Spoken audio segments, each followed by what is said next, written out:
All ready?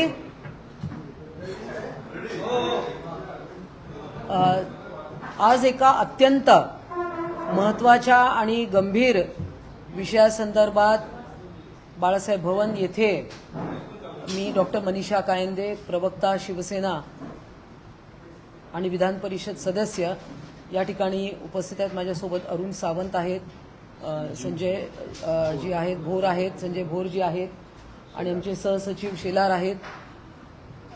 आपल्याला माहिती आहे की काही दिवसांपूर्वी नाशिकमध्ये ललित पाटील यांना ड्रग्ज प्रकरणामध्ये अरेस्ट केलं, पकडण्यात आलं त्यांना.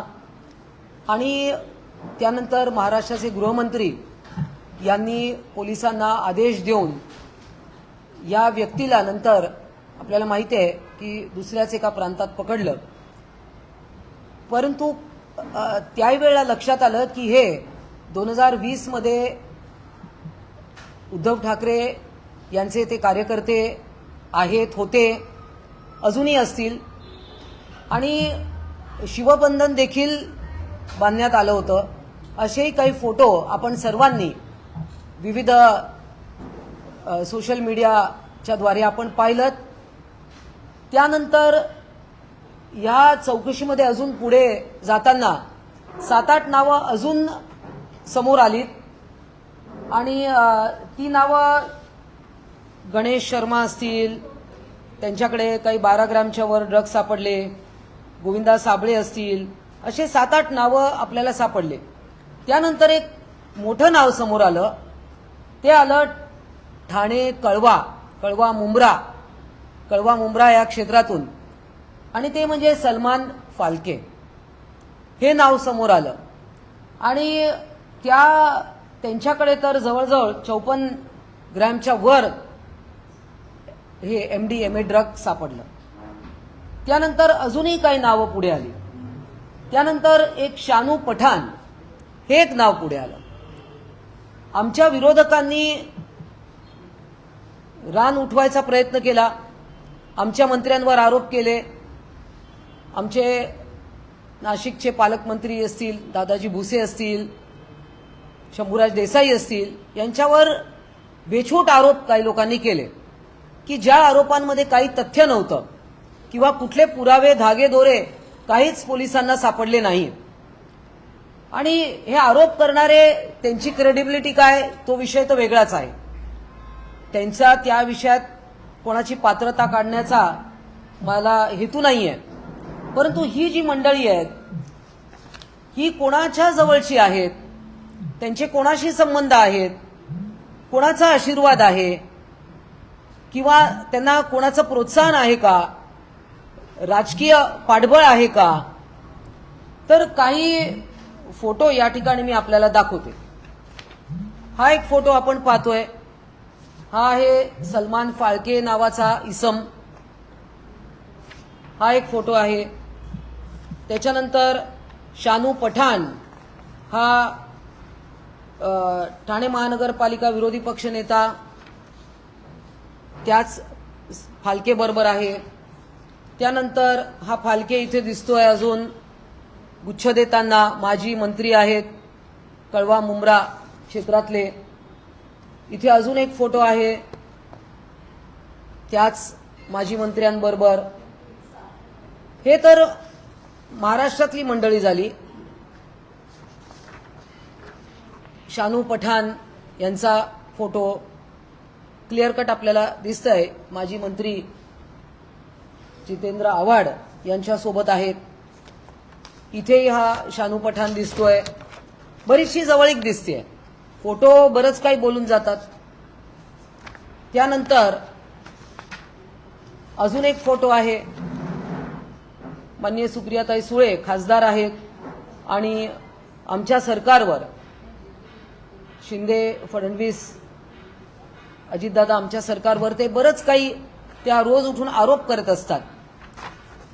बाकी विश्वप्रवक्ते तर सकाळी उठून काहीतरी बोलतच असतात, त्याच्याकडे आम्ही लक्ष देत नाही. परंतु हे सगळे फोटो मात्र खूप बोलके आहेत. त्यामुळे असा प्रश्न पडतो की तुम्ही जेव्हा स्वतः काचेच्या घरात राहत असतात तेव्हा तुम्ही दुसऱ्याच्या घरावर दगड फेकणं हे कितपत योग्य आहे? हे बघा, आम्ही काही म्हणत नाही, हे फोटो स्वतः बोलत आहेत आणि याच्यावर उत्तर द्यावं. सुप्रियाताई सुळे खासदार आहेत, संसद रत्न आहेत, अशा व्यक्तींबरोबर फोटो बघा, कधी म्हणजे फोटो कोणाचे आहेत आणि काय, तर जेव्हा प्रमुख ते पदाधिकारी देखील आहेत ही लोक, त्यामुळे यावर माननीय जितेंद्र आव्हाड माजी मंत्री, मुंब्र्याचे ते आमदार देखील आहेत, त्यांनी याच्यावर वक्तव्य करावं, सुप्रियाताईंनी याच्यावर वक्तव्य करावं आणि हा सगळा खुलासा होण्याची गरज आहे. कारण जेव्हा तुम्ही आरोप करता आमच्यावर, काल दसरा मेळाव्यात देखील बरंच काही माननीय उद्धव ठाकरे बोलून गेलेत, अर्थात तो आजचा विषय नाही आहे, परंतु आरोप करत असताना तुमचे प्रवक्ते काय बोलतात, कशा पद्धतीनं भाषेचा उपयोग करतात, हे सगळं खूप गंभीर आहे. आणि म्हणूनच मी अशी मागणी या ठिकाणी करते की जितेंद्र आव्हाड आणि सुप्रिया सुळे, हे बघा, आम्ही फक्त फोटो दाखवले, परंतु आता हे तर आपण पाहतोय की बरीच जवळीक आहे किंवा आम्हाला काही याच्यावर त्यांनी उत्तर द्यावं एवढीच आमची अपेक्षा आहे. जेव्हा तुम्ही आरोप करता आमच्या मंत्र्यांवर, तेव्हा यावर त्यांनी बोलावं एवढी अपेक्षा आहे. जितेंद्र आव्हाड, सुप्रिया सुळे यांच्यासोबतचे फोटो दाखवले, बरीच जवळीक आहे असं तुमचं म्हणणं आहे. जवळीकचा अर्थ काय आहे? बघा, आता हे जवळीक दिसते असं मी म्हटलं, कारण जेव्हा मंत्री महोदय इथे, माजी मंत्री महोदय दिसत आहेत, आता असं आहे की याचं उत्तर त्यांनी द्यावं. याच्यात ते राष्ट्रवादी शरद पवार पक्षाचे का कोणा ते दिसतंय ना, त्याच्यामुळे त्यावेळची राष्ट्रवादी, त्यामुळे हे फोटो बरंच काही बोलून जातात, त्यामुळे त्यांनी उत्तर द्यावं एवढंच आमची अपेक्षा आहे. की हे जे फोटो आहेत बघा, फोटो बरंच काही बोलून जातात. आता ही नावं समोर आलेली आहेत, सलमान फाळके हा दुसऱ्या, त्याला ऑलरेडी अरेस्ट झाली आहे, आणि दुसरं नाव आहे ते ठाणेचे विरोधी पक्षनेता, ठाणे महानगरपालिकेचे हे पण आहेत सलमान.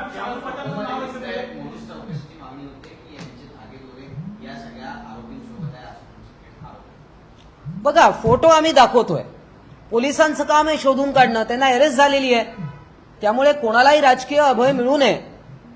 असेल कोणाचं राजकीय अभय तर त्याला घाबरता कामा नये. गृहमंत्री आमचे आहेत, गृहमंत्री स्वतः याच्यामध्ये अतिशय सक्रिय, त्यांनी पोलिसांना खूप सक्त निर्देश दिलेले आहेत. कारण महाराष्ट्रामध्ये अशा गोष्टी, प्रगत महाराष्ट्रामध्ये अशा गोष्टी ड्रग्ज फोफवत असतील तर त्याला आळा घातला गेला पाहिजे, अशी आमची मागणी. निश्चितच पोलिसांकडे मागणी आहेच, पोलिसांकडे मागणी, आणि किंबहुना देवेंद्र फडणवीस गृहमंत्री आहेत, त्यांनी ऑलरेडी मोहीम चालू केलेली आहे, आणि त्यामुळे याच्यावर या लोकांकडनं अजून सखोल माहिती काढली पाहिजे, थरो इन्व्हेस्टिगेशन झालं पाहिजे, आणि कोणाचा राजकीय अभय असेल तर तो समोर आलं पाहिजे.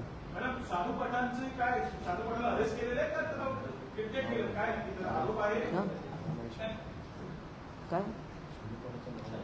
हा नाही, ह्याच्यात बघा, आता फोटो दिसत आहेत, मी जसं म्हटलं की फोटो आहेत, शोधावं, पोलिसांनी माहिती काढावी.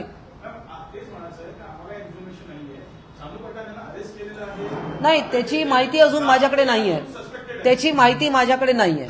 त्यांना अरेस्ट केलंय की नाही मला माहिती नाही. नाही, तसं नाही, तर नाही, फाळके जो आहे ना त्याला अरेस्ट केलं. हा, होते. माझं काय म्हणणं आहे की त्यांना अरेस्ट केलंय की नाही मला काय माहिती नाहीये, त्यांना अरेस्ट केलेलं आहे की नाही माहिती नाही, माझ्याकडे ती माहिती उपलब्ध नाहीये.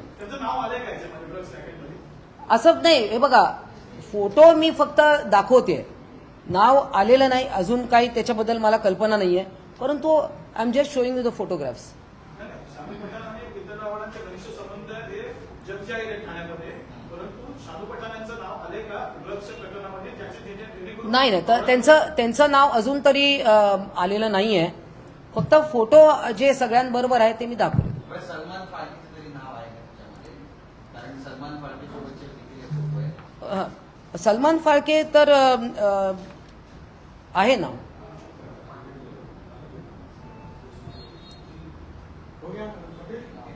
डन.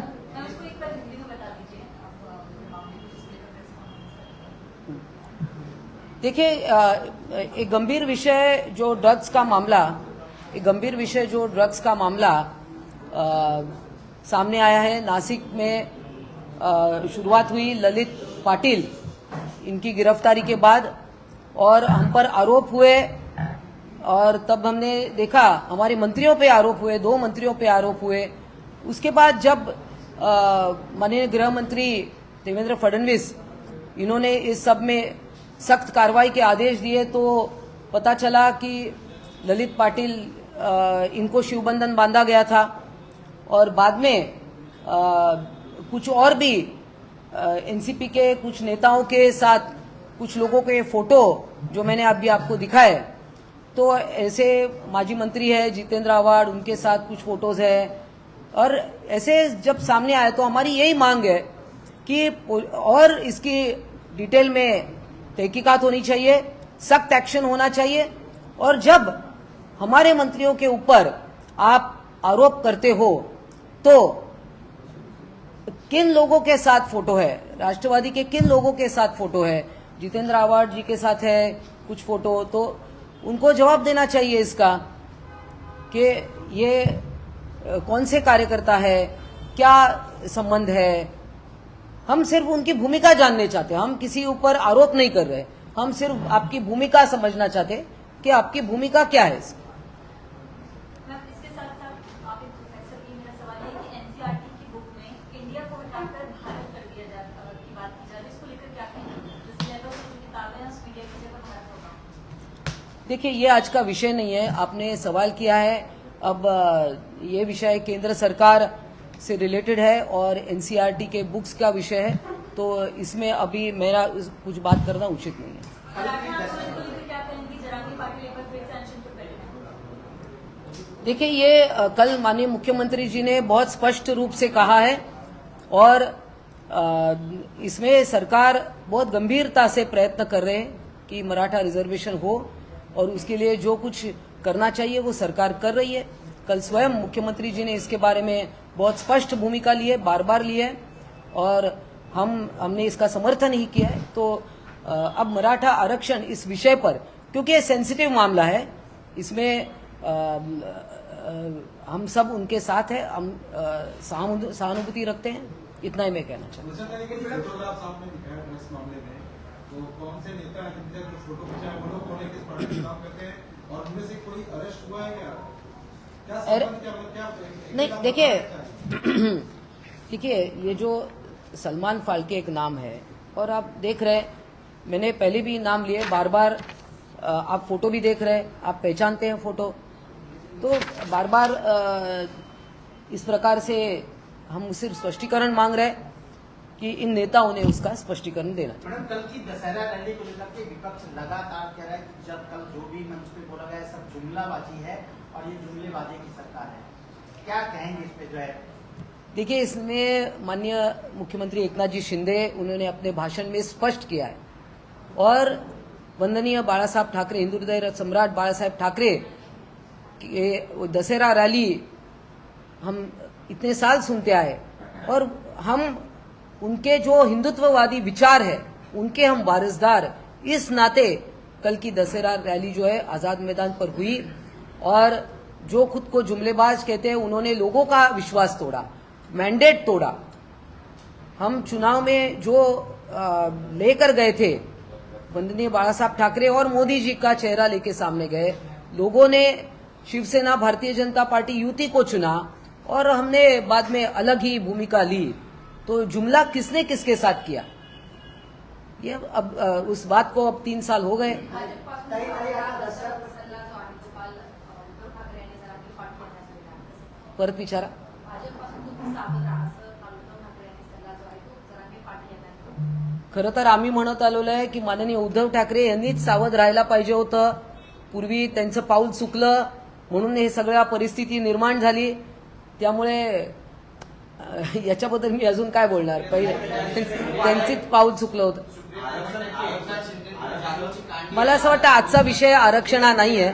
हा, आरक्षण द्यावे लागणार नाहीतर जनता भडके. भारतीय जनता पक्षाच्या सहवासात आल्यापासून खोट्या सत्ता घेण्याचे काम हे सरकार करत आहे. संजय राऊत अशी टीका करतात. हा, बोला. आरक्षणाच्या बाबतीत संजय मी संजीव भोर पाटील. मी मराठा आरक्षण चळवळीतून आलेलो आहे. आता शिवसेनेचा प्रवक्ता आहे. मागच्या 22 वर्षापासून मी मराठा आरक्षण चळवळीत काम करतोय. कोपर्डी अत्याचार आणि मर्डर जो प्रकरण घडलेलं होतं त्याला वाचा फोडण्याचं काम मी केलं होतं. मराठा क्रांती मोर्चे सुरू करण्यात माझा की रोल होता. तर संजय राऊतांनी कालच्या माननीय मुख्यमंत्री एकनाथजी शिंदे साहेबांनी मराठा समाजाला जेवढ्या चांगल्या रीतीनं आरक्षणाबाबत आश्वस्त केलेलं आहे त्याबाबत संजय राऊत म्हणतायत की ही खोटी शपथ मुख्यमंत्र्यांनी घेतली. संजय राऊतांबद्दल खरं तर अशा बाबतीत शब्द संसदीय शब्द आमच्याकडे नाही आहेत. संजय राऊतांचा हा बेशरमपणाचा कळस आहे.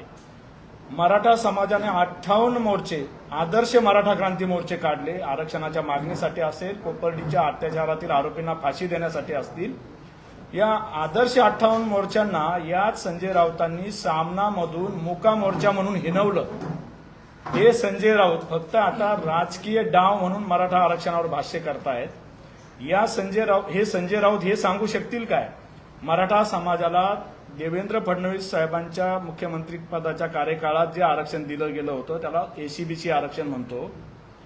हे आरक्षण कुणाच्या काळात रद्द झालं? 5 मे 2021ला महाराष्ट्राचे मुख्यमंत्री कोण होते? मराठा आरक्षण रद्द झालं 5 मे 2021ला.